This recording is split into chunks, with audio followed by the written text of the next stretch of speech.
नमस्कार, news one India देख रहे हैं आप और आपके साथ मैं हूं अंशिका पाठक। बुलेटिन की शुरुआत करेंगे बड़ी खबर के साथ जो फर्रुखाबाद से सामने आ रही है। जिला कारागार में हंगामे पर एसपी का बयान सामने आया है। जेल में पथराव के दौरान 30 सिपाही घायल हुए हैं, यह एसपी का कहना है। जिला कारागार में स्थित फिलहाल स्थिति जो है वो नियंत्रण में है। सरकारी संपत्ति को भारी नुकसान भी पहुंचाया गया है। लाठीचार्ज फायरिंग की बात को एसपी ने नकार दिया है। एसपी ने डिप्टी जेलर पर हमले की पुष्टि की है। फतेहगढ़ जेल में कैदियों ने हंगामा किया था। फर्रुखाबाद जिला जेल में कैदियों ने जमकर बवाल किया। अब इस पूरे मामले में आरोप और प्रत्यारोप का दौर शुरू हो गया है। कैदी ने जेल अधीक्षक पर गोली मारने का गंभीर आरोप लगाया है। आरोप है कि जेल अधीक्षक ने कैदी पर गोली चलाई। गोली लगने से कैदी घायल हो गया। घायल कैदी को इलाज के लिए जिला अस्पताल लोहिया में भर्ती किया गया है। बताया जा रहा है कि जेल के अंदर हुए बवाल में 3 कैदी घायल हुए हैं। फिलहाल जिला जेल के हालात नियंत्रण में हैं। डीएम और एसपी समेत कई अधिकारी मौके पर मौजूद हैं।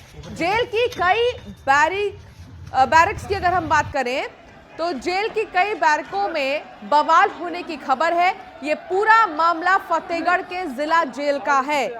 तो फर्रुखाबाद में इस तरीके से बवाल हुआ है। जेल में 3 कैदी सहित 1 सिपाही घायल है, जिसमें एसपी का बयान अब सामने आया है। एसपी ने बयान दिया है और कहा है कि बहुत सारी जो सरकारी संपत्ति है उसको नुकसान हुआ है। इतना ही नहीं, कई सारे ऐसे पुलिसकर्मी हैं जो घायल हुए हैं। कल शाम को करीब 7 बजे 7:30 बजे वो डेंगू के कारण एक्सपायर कर गए हैं। उसके संबंध में उन्हीं के बैरक में रहने वाले जो संजीव यादव हैं, जो कि यहाँ पर एक 376 पॉक्सो के मामले में अंडर ट्रायल हैं, उनको जो कि उनके गांव के ही भाई लगते हैं, उनको सूचित किया गया था। उसके बाद आज सुबह जो बात सामने आई थी कि करीब 7:45 बजे जब जेल स्टाफ के द्वारा बैरक्स के अंदर चाय बांटी जा रही थी, सुबह का नाश्ता दिया जा रहा था, उस समय जो सेलेस उनका जो कि डिप्टी जेलर है उनके ऊपर एक ऑर्गेनाइज तरीके से 9 नंबर बैरक में हमला किया गया। हमला करने के बाद ये पूरे ऑर्गेनाइज तरीके में इन्होंने लगातार हर बैरक में इन्हें पत्थरबाजी कर ली। एक लड़का हमारी मार डालो तो किन्ने मार डालो मुझे। हाँ, वो लोहिया जाए कटोरी को। अच्छा, गोली तुम्हारे कैसे लगी? जेलन में हमारी, हम गेट बंद कर रहे हैं सोए। बैरक को गेट। हाँ, तुम्हारा क्या नाम है? शिवम। है शिवम। रहने वाले कहाँ गए? जैनापुर का। थाना कौन सा पड़ता है? राजेपुर। तो कितने दिन से जेल में हो? 5 साल से। अच्छा, तो आज भाई शुरुआत क्या भाई? मालूम ना हमें यार, हमें यार बता गोली। तो फर्रुखाबाद में जो बवाल हुआ है जेल में, उसको लेकर एसपी का बयान आया है और एसपी ने ये सीधे कहा है कि तमाम जो सरकारी संपत्तियां हैं उनको नुकसान हुआ है। कई सारे ऐसे पुलिसकर्मी हैं जो घायल हुए हैं। जेल अधीक्षक पर भी गोली लगी है। 3 कैदी सहित 1 सिपाही घायल है, जिन्हें अब अस्पताल में भर्ती किया गया है। तो फर्रुखाबाद का ये पूरा मामला है जहां जेल में जबरदस्त बवाल देखा गया है और इस बवाल के बाद अब एसपी का भी बयान सामने आया है। तो फर्रुखाबाद में जो लोग घायल हुए हैं, जो कैदी और जो पुलिसकर्मी घायल हुए हैं, उन्हें अस्पताल में भर्ती भी किया गया है।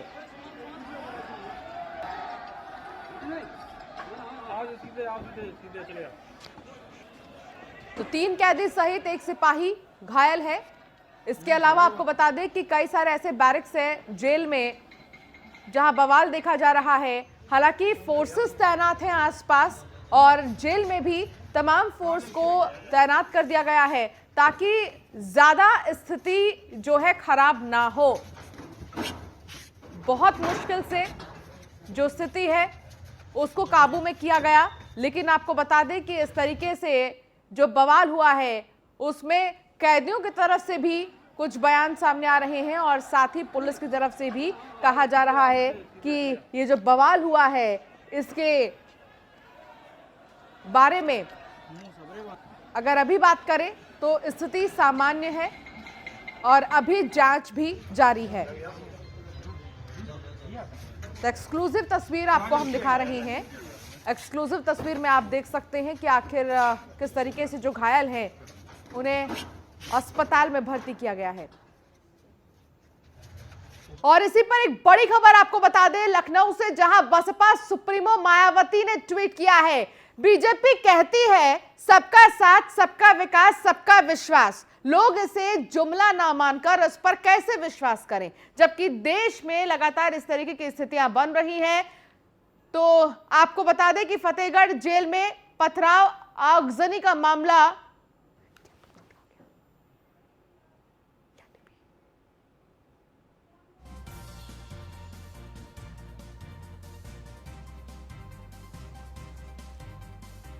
तो आपको बता दें कि एक बड़ी जानकारी मिल रही है इस पूरे मामले से जुड़ी। फतेहगढ़ जेल में पथराव आगजनी का मामला सामने आया है, जहां शासन ने जिला प्रशासन से तलब की हंगामे की रिपोर्ट। शासन की तरफ से रिपोर्ट जो है मांगा गया है। वरिष्ठ अधिकारियों को मौके पर पहुंचने के निर्देश भी जारी कर दिए गए हैं।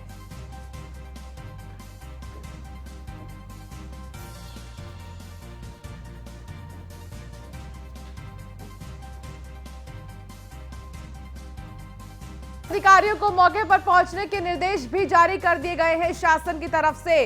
तो बड़ी जानकारी आप तक हम पहुंचा दें, जहां फतेहगढ़ जेल में पथराव आगजनी के मामले को लेकर रिपोर्ट मांगी गई है शासन की तरफ से।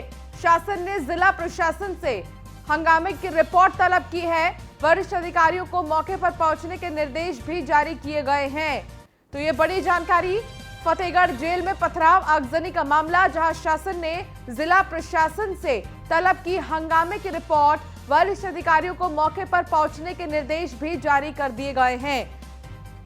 तो अब जो पूरी रिपोर्ट है वो शासन को सौंपा जाएगा, क्योंकि शासन की तरफ से अब क्योंकि इसमें इंटरफेरेंस दिखाया गया है। राजीव हमारे संवाददाता हमारे साथ जुड़ गए हैं। राजीव, क्या जानकारी मिल रही है? अब शासन ने जिला प्रशासन से रिपोर्ट मांगी है, कितने देर का वक्त दिया गया है रिपोर्ट सौंपने के लिए, और क्या कुछ मांग की गई है? फरुखाबाद जिला प्रशासन ने जो बवाल सुबह 7:45 पे चाय बांटने को लेकर शुरू हुआ था, जिसमें संदीप यादव जो है 2012 में बंदी था दहेज हत्या में उम्र कैद जिसको मिली थी, वो डेंगू के दौरान उसकी सैफई में मौत हो गई थी। मौत के बाद आज जब सुबह 7:45 पे चाय वितरण हो रही थी, तो डिप्टी जेलर के ऊपर बैरक नंबर 9 पे उनके ऊपर हमला किया गया। बैरक में हमला होने के बाद में लगातार बंदियों का उपद्रव था, वो लगातार बढ़ता चला गया, जिसमें अभी तक 30 सिपाही घायल हुए हैं और एक बंदी भी बहुत घायल, उसको सैफई रेफर किया गया है। जिला प्रशासन को 1 घंटे के अंदर पूरी रिपोर्ट तैयार करके शासन को भेजनी है। जी इसी के साथ राजीव, जो वरिष्ठ अधिकारी हैं उनको भी मौके पर पहुंचने के निर्देश दिए गए हैं। अभी तक मौके पर कौन कौन पहुंच चुका है, क्या जानकारी मिल रही है इसको लेकर? क्या फोर्सेस भी तैनात हैं? यहाँ पे कम से कम 2 कंपनी पीएसी है और पूरे जिले के जो 12 थानों का फोर्स बुला लिया गया है। वहीं जिलाधिकारी, पुलिस अधीक्षक और सिटी मजिस्ट्रेट जो जिले के वरिष्ठ अधिकारी हैं, वो सभी लोग जेल के अंदर अभी मौजूद हैं। चलिए राजीव, बहुत शुक्रिया इस तमाम जानकारी के लिए। तो आपको बता दें, वरिष्ठ अधिकारियों को पहुंचने के निर्देश दिए गए हैं और इसके साथ ही शासन ने जिला प्रशासन से हंगामे की रिपोर्ट मांगी है। बात करेंगे बागपत की, जहां अलग अलग जगहों पर हर्ष फायरिंग का मामला सामने आया है, वीडियो वायरल हो रहा है। दरअसल दीपावली पर पटाखों के साथ साथ बागपत की सड़कों पर बंदूकधारियों ने बेहिचक होकर खुलेआम फायरिंग की, जिसका वीडियो अब सोशल मीडिया पर वायरल हो रहा है। मोटरसाइकिल पर दबंग खुलेआम फायरिंग करते हुए नजर आ रहे हैं। हर्ष फायरिंग का वीडियो वायरल होने के बाद पुलिस प्रशासन में हड़कंप मचा हुआ है। फिलहाल पुलिस पूरे मामले की जांच में जुट गई है। तो दिवाली के दिन एक तरफ जहां पटाखे जलाए जा रहे हैं, तो दूसरी तरफ कुछ ऐसे बदमाश हैं जो खुलेआम फायरिंग कर रहे हैं। कोई डर नहीं है कानून का। तो ये देखिए ये वीडियो, इस वीडियो में आप देख सकते हैं कि आखिर कैसे खुलेआम फायरिंग की जा रही है। हालांकि अब पुलिस ने इस पूरे मामले को संज्ञान में लिया है और आगे जांच जारी है। बात करेंगे अब आगे लखनऊ की, जहां बसपा सुप्रीमो मायावती का एक ट्वीट सामने आया है। उन्होंने लिखा है कि बीजेपी कहती है सबका साथ, सबका विकास, सबका विश्वास। लोग इसे जुमला ना मानकर इस पर विश्वास कैसे करें? मायावती ने लिखा है, जबकि देश का किसान आंदोलित है, आक्रोशित है। 3 कृषि कानूनों को लेकर किसान परेशान है। 3 साल में उत्पाद शुल्क घटाकर केंद्र ने थोड़ी राहत दी। दिवाली से पहले लोगों को थोड़ी राहत भी मिली। कानूनों को वापस लेकर किसानों को भी राहत दे सरकार, किसानों को भी दिवाली का तोहफा दे केंद्र सरकार। मायावती ने लिखा है कृषि कानून की वापसी ही बेहतर होगी। तो 3 कृषि कानून जिसको लेकर किसानों का गुस्सा लगातार कई महीनों से जारी है, अब 1 साल होने को है, लेकिन अभी भी मसला सुलझा नहीं। और इसी मुद्दे को लेकर बसपा सुप्रीमो मायावती ने ट्वीट किया है और केंद्र सरकार पर सीधे हमला बोला है और साथ ही ये भी कहा है कि जो 3 कृषि कानून है सरकार उन्हें रद्द कर दे, उन्हें हटा दे और किसानों को दिवाली का तोहफा दे दे। तो बसपा सुप्रीमो मायावती का ट्वीट सामने आया है और ट्वीट में बकायदा मायावती ने यह लिखा है कि बीजेपी कहती है सबका साथ, सबका विकास, सबका विश्वास, लेकिन अगर इसे जुमला ना समझा जाए तो क्या समझा जाए? आखिर इस पर विश्वास कैसे करे जनता? और इसी के साथ मायावती ने यह मांग की है कि 3 कृषि कानून को लेकर जो किसान परेशान हैं उनकी मांगे सुने सरकार। और साथ ही उन्होंने ये भी कहा है कि 3 साल में उत्पाद शुल्क घटाकर केंद्र ने थोड़ी राहत दी है, तो ऐसे में इस कानून को भी हटाकर किसानों को एक तोहफा दे देती सरकार दिवाली का। तो ये ट्वीट किया गया है मायावती की तरफ से।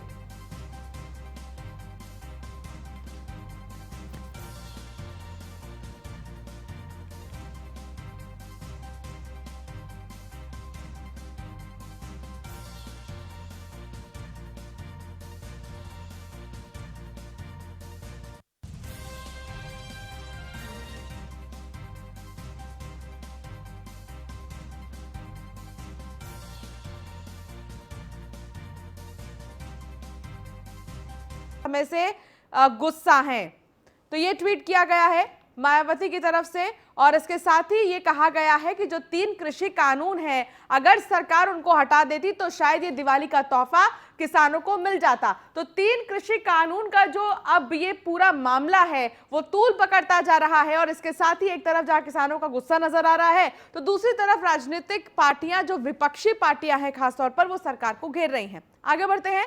सपा प्रमुख और पूर्व मुख्यमंत्री अखिलेश यादव जिन्ना पर दिए अपने बयान पर कायम हैं। अखिलेश ने कहा है कि लोगों को फिर से इतिहास की किताबें पढ़नी चाहिए। अखिलेश ने शनिवार को एक प्रेस कॉन्फ्रेंस कर योगी सरकार पर हमला बोला। इस दौरान उन्होंने जिन्ना विवाद पर भी चुप्पी तोड़ी। यूपी चुनाव में मोहम्मद अली जिन्ना का जिक्र कई बार हो रहा है। जिन्ना की वजह से राजनीतिक समीकरण तो बदले ही हैं, कई मुद्दों पर विवाद भी खड़ा हो गया है। अब प्रदेश के मुख्यमंत्री योगी आदित्यनाथ ने सपा प्रमुख अखिलेश यादव पर बड़ा हमला बोला है। नाम तो नहीं लिया, लेकिन यूपी की जनता को एक संदेश दे दिया।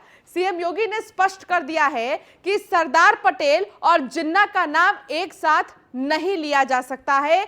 एक ने अगर देश को जोड़ने का काम किया था तो दूसरे ने बंटवारा करवा दिया था।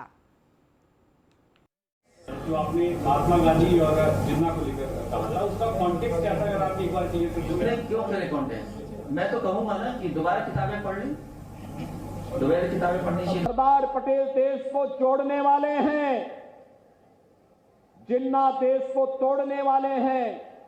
दोनों समकक्ष नहीं हो सकते।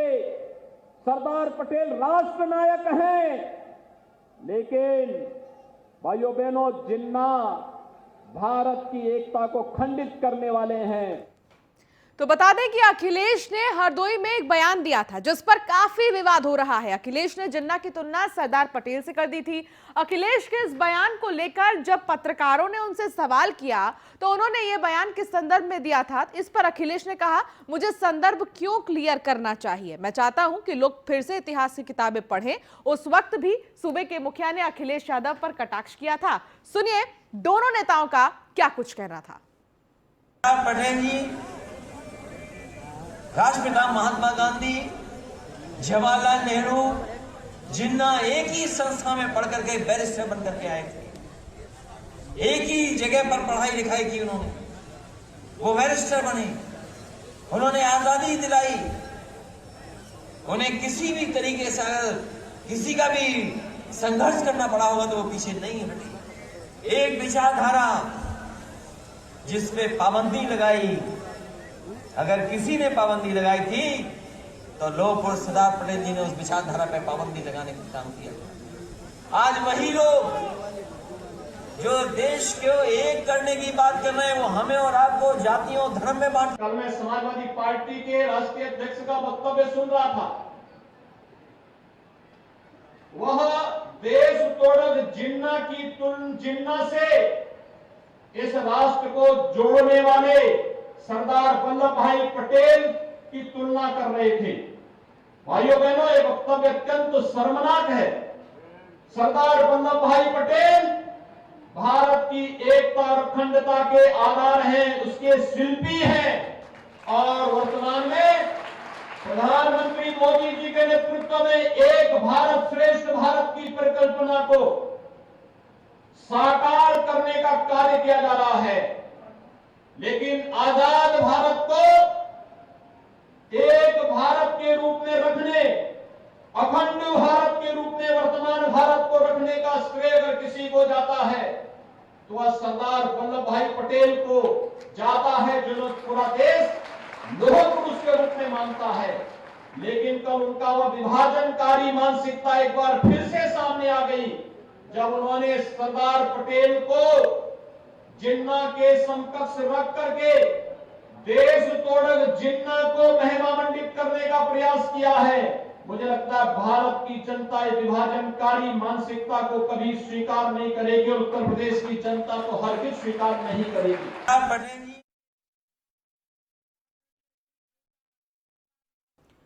चलिए खबर मुजफ्फरनगर से, जहां ज्वेलरी के शोरूम में लाखों की चोरी हुई है। करीब 80 लाख के सोने की चेन चोरी की गई है।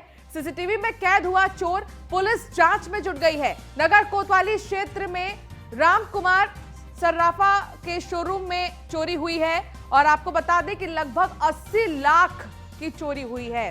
सीसीटीवी में कैद हुआ चोर, पुलिस जांच में जुट गई है और इसके साथ ही आपको बता दें कि लगातार जो बदमाश हैं, बेखौफ हैं और अलग अलग गतिविधियों को अंजाम दे रहे हैं, इन सब के बीच मामला जो सामने आया है वो मुजफ्फरनगर से सामने आया है और ज्वेलरी के शोरूम में लाखों की चोरी हुई है। लगभग 80 लाख के सोने की चेन की चोरी की गई है। हालांकि सीसीटीवी फुटेज में सारी चीजें सामने आ गई हैं और चोर ने कैसे चोरी की है ये सारी चीजें आ गई हैं और पुलिस भी मामले की जांच में जुट गई है।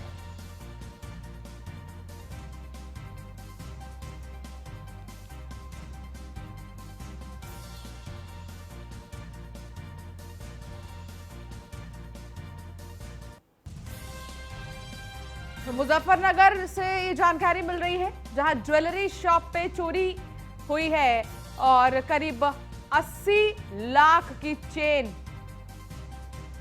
की चोरी हुई है। सीसीटीवी फुटेज में आपको बता दें कि चोर जो है कैद हुआ है और पुलिस इस पूरे मामले की जांच में जुट गई है। सचिन जौहरी हमारे संवाददाता हमारे साथ जुड़ गए हैं। सचिन, लगभग 80 लाख की चेन की चोरी हुई है, जो कि कम रकम नहीं है, लेकिन क्या अभी तक कुछ पता चल पाया है कि चोरी कैसे हुई? पुलिस की जांच जारी है। देखिए, आपको बता दूं, मुजफ्फरनगर के बड़े ज्वेलर्स हैं रामकुमार ज्वेलर्स, जिनकी दुकान पर यह बड़ी चोरी कल शाम हुई है। देर रात जब उन्होंने मिलान किया तब ये सामने आया है, फिर सीसीटीवी फुटेज खंगाली गई। उसके बाद सीसीटीवी में कैद मिला वो चोर और बड़ी सफाई के साथ उसने पूरा का पूरा चैन से भरा हुआ डब्बा अपने बैग में लिया और वहां से रफू चक्कर हो गया है। लगभग 1.5 किलो जो वजन है, लगभग 80 लाख रुपए की कीमत का है। पुलिस इस पूरे मामले में लगी हुई है। सीसीटीवी के आधार पर पुलिस जांच पड़ताल में लग गई है। मुकदमा दर्ज कर लिया गया है और आरोपी जो है उसकी गिरफ्तारी के प्रयास जारी है। जी चलिए ठीक है, बहुत शुक्रिया सचिन इस तमाम जानकारी के लिए। तो सीसीटीवी में चोर कैद हुआ है, पुलिस मामले की जांच में जुटी है। बात रामपुर की करेंगे, जहां कलयुगी पति ने कुछ ऐसा किया है जिससे हर कोई दंग रह गया। जी हां, कलयुगी पति की करतूत सामने आई है। दरअसल आरोपी पति अपनी पत्नी का अश्लील वीडियो बनाकर इसे ब्लैकमेल कर रहा था। पीड़ित पत्नी ने एसपी रामपुर को पत्र लिखकर न्याय की मांग की है। आरोप है कि आरोपी पीड़ित के साथ मारपीट भी करता है और अश्लील वीडियो बनाकर उसे सोशल मीडिया पर वायरल करने की धमकी देता है। पूरा मामला कोतवाली स्वार क्षेत्र के रसूलपुर का बताया जा रहा है। पीड़ित महिला सरकारी स्कूल लखीमपुर की प्रधान अध्यापक है। आरोप है कि इसका पति जबरन सैलरी निकालकर जुए में बर्बाद कर देता है। सरकार की लाख कोशिशों के बावजूद भी प्रतापगढ़ में शराब की तस्करी रुकने का नाम नहीं ले रही है। ताजा मामला रानीगंज कोतवाली इलाके के सराय जमनी नदी का है, जहां आबकारी विभाग ने छापेमारी करके लाखों रुपए कीमत की अवैध शराब और 38 ड्रम स्पिरिट बरामद किया है। पुलिस ने मौके से 6 लोगों को हिरासत में भी लिया है, लेकिन मुख्य आरोपी अब भी फरार है। तो मुख्य आरोपी फरार है, लेकिन 6 लोगों को हिरासत में लिया गया है। प्रतापगढ़ से आपको हम तस्वीर दिखा रहे हैं, जहां शराब की तस्करी नहीं रुक रही है, जिससे बहुत ज्यादा परेशानी हो रही है। आबकारी विभाग की तरफ से छापा मारा गया, तो यहाँ उनको बड़ी सफलता हाथ लगी। जनपद फर्रुखाबाद के थाना फर्रुखाबाद क्षेत्र में 2 ग्रुप हैं जो पहले से दोस्त भी थे। उनकी किसी बात को लेकर विवाद हुआ, इसमें झगड़ा हुआ, इसमें मारपीट हुई है, जिसमें दोनों पक्षों को चोट आई। एक पक्ष अभी इस हॉस्पिटल में है, जिसको सर पे भी चोट है और अदर भी चोटें हैं, जिनका अभी उपचार हॉस्पिटल में चल रहा है। लेकिन सर वहाँ बताया कई राउंड फायरिंग भी हुई है और गोली भी चली है, जिसमें गोली में घायल हुए हैं। ये एक जांच का विषय है। इंस्पेक्टर साहब ने टीम गठित की है और इसमें अभी जांच चल रही है कि देखते हैं कि इसमें किस पक्ष दोषी है सब जेल जाए और सबके ऊपर कार्रवाई हो। और एक कब से चल रहा है, कौन कौन इसमें मिले हैं, संरक्षण है इसका, सबको जो है ऊपर कार्रवाई होनी चाहिए। और पुलिस अधीक्षक हमारे इसमें बड़े अच्छे हैं, कप्तान हमारे और ईमानदार हैं और निश्चित इसमें सही खुलासा कर रहे हैं। देखिए, रानीगंज थाना क्षेत्र के अंतर्गत गांव है सराय जमुनी, इसमें भारी मात्रा में ओपी बरामद हुई है, जो कि 38 ड्रम में है और इसकी जो अनुमानित वॉल्यूम है वो करीब 7600 लीटर है। और एक्साइज डिपार्टमेंट के साथ हुई वार्ता के क्रम में उनके द्वारा बताया गया कि इसकी जो वैल्यू है वो करीब 35 लाख रुपए के आसपास है और इससे जो शराब बन के अगर जो बेची जाती तो वो करीब 70 लाख रुपए के आसपास होती। ये काफ़ी कई दिनों से जनपदीय पुलिस के द्वारा लगातार प्रयास किए जा रहे थे, जिसके क्रम में ये बरामदगी हुई है। तो वहीं T20 विश्व कप मैच में भारत के खिलाफ पाकिस्तान की जीत का जश्न मनाना एक महिला को भारी पड़ गया। भारतीय क्रिकेट टीम के पाकिस्तान से मैच हारने पर बीवी ने आतिशबाजी की तो पति ने उसके खिलाफ FIR लिख दी। मामला रामपुर के गंज थाना क्षेत्र का है। पुलिस ने 29 अक्टूबर को मिली तहरीर पर छानबीन के बाद रामपुर की राबिया शम्सी और उसके मायके वालों के खिलाफ FIR दर्ज की है। राबिया पर भारतीय क्रिकेट खिलाड़ियों का मजाक बनाने का आरोप है।